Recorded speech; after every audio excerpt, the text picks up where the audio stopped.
స్తోత్రం మెస్సియా ప్రేమైన బిడ్డలారా క్రీస్తునామందరికి సమాధానం కలుగును గాక ఆమేన్. నేను మీ అభిషేక్ ఎలా ఉన్నారు? బాగున్నారా? ఉదయం వెళ్ళకొస్తున్నారా? ప్రార్థన చేసుకుంటున్నారా? వాక్యం ధ్యానించుకుని వచ్చున్నాను. ఒకవేళ ఇంకా ఏమన్నా ప్రార్థన చేసుకోకపోతే ఉన్న బడును మోకరించి ప్రార్థన చేసుకుని వాక్యం ధ్యానించుకోవాలని తెలియజేస్తున్నా బిడ్డలారా.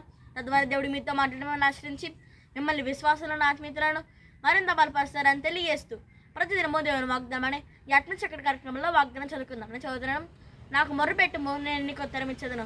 ఇర్మియా గ్రంథము 33:3 వచ్చింది. కనుక దేని బిడ్డలారా ఈ వాగ్దానం అంటే ఏం తెలుసుకోవాలంటే ఇక్కడ దేవుని వాక్యం ఏం సెలవిస్తుందంటే నాకు మొర్రపెట్టుము, నేను నీకు ఉత్తరం ఇచ్చేదను.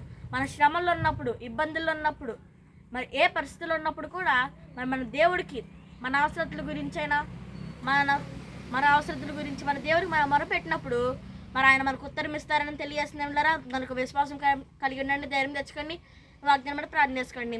దేవుడి మాటలు దీవించడం కాక ఆమె ప్రార్థన చేసుకుందాం. స్తోత్రం మెస్సియా ప్రతిదినమో దేవుని వాగ్దానం అని ఆత్మచక్ర గారికి మాకు ఇచ్చరి కొందనాలు. మీరు మాకు ఇస్తున్న వాగ్దానం నాకు మొరపెట్టుము, నేను మీకు ఉత్తరం ఇచ్చేదను.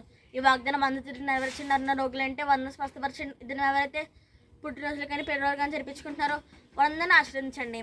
అనేకమైన పుట్టినరోజులు పిల్లలు జరిపించుకెళ్ళా సాయం చేయండి. ఎంతోమంది సేవకులు సంఘం ఉన్నాయి, అందరికీ అభివృద్ధిపరచండి. మా భారతదేశంలో ఎటువంటి అల్లరి జరగకుండా సాయం చేయండి, ఎటువంటి యుద్ధాలు జరగకుండా సాయం చేయండి. ఇస్రాయల్ దేశానికి కాదులు తెచ్చింది, ఎటువంటి యుద్ధాలు జరగకుండా సాయం చేయండి. ఎరుసలేం పంటని కప్పులు తెచ్చండి. ఈ వీడియో ఎవరు చూస్తారో అందరి రీతిలో వాగ్దానం నెరవేర్చండి. వేసిన తండ్రి ఆమెన్. కనుక దేని బిడ్డలారా ఈ వాగ్దానం మీరు పొందుకున్నారు కనుక లైక్ చేయండి, షేర్ చేయండి, సబ్స్క్రైబ్ చేసుకోండి, మంచి మంచి కామెంట్స్ పెట్టండి. దేవుడు మమ్మల్ని నిలిచిన ఆమెన్.